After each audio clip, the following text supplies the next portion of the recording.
थे। एक कोस जो है नियरली 1 किलोमीटर के आसपास का एक मेजरमेंट है। तो अगर पानी की बात करें तो थोड़े ही दूरी पर 1 किलोमीटर के बाद उसका टेस्ट का वेरिएशन हमको देखने को मिलता है। और जैसे जैसे 3 किलोमीटर के आसपास हम बढ़ेंगे तो लोगों की वाणी भाषा बदल जाती है, चाहे वो रिकॉग्नाइज्ड जो हमारे नेशनल लैंग्वेजेस हैं वो बोलते हों या क्षेत्रीय भाषा बोलते हों। अब 3 किलोमीटर के अनुसार, भारत के क्षेत्रफल के अनुसार डिवाइड कर सकते हैं कि how many languages might be spoken through out the country and what level of diversity that might be created. Despite that, we all are united. That is the beauty of our democratic system. We recognize that each and every languages have the equal status. And expression in any language with clarity must be recognized.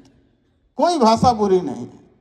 आप अपनी भावनाओं को जिस भी भाषा में सही तरीके से व्यक्त कर पाते हैं वही भाषा आपके लिए ज़्यादा कारगर है। इस बात का ध्यान रखें। We still are going through the colonial subjugation. इसको हम लोग कहते हैं कि जिस तरह से ब्रिटिश ने हमारे ऊपर शासन किया उसका प्रभाव न केवल अन्य क्षेत्रों पर भाषा पर भी दिखता। आज भी ऐसा लगता है, though English is a global language no doubt, लेकिन ऐसी बात नहीं है। बहुत सारे भाषा में अब सारी डेवलपमेंट एजुकेशन, चाहे वो इंजीनियरिंग के हो, मेडिकल के हो, उसको भी अलग अलग भाषाओं में उसके टेक्स्ट बुक पहले नहीं हुआ करते थे, सारे अवेलेबल हो रहे हैं।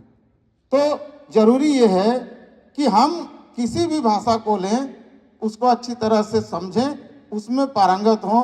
आज तो जो स्थिति है उसमें यूपीएससी करने वाले भी हिंदी मीडियम से या लोकल जो बीपीएससी कर रहे हैं वो हिंदी माध्यम से बहुत कर रहे हैं। पहले एक ऐसा कंसेप्ट था कि अगर इस तरह के एग्जाम्स देने हैं, या चाहे वो इंजीनियरिंग हो, मेडिकल हो, यूपीएससी हो, तो उसमें इंग्लिश ही इंग्लिश की ज़रूरत होगी। ये सारी भ्रांतियां अब दूर हो रही हैं। तो हम जो आज यहाँ सेलिब्रेट कर रहे हैं, जो लैंग्वेज ट्री आप देख रहे हैं, ये हम बताना चाहते हैं कि हम इस डाइवर्स सिचुएशन में भी, when we are having lots of cultural diversity, the beauty of our democracy and success of our democracy is that India is still United.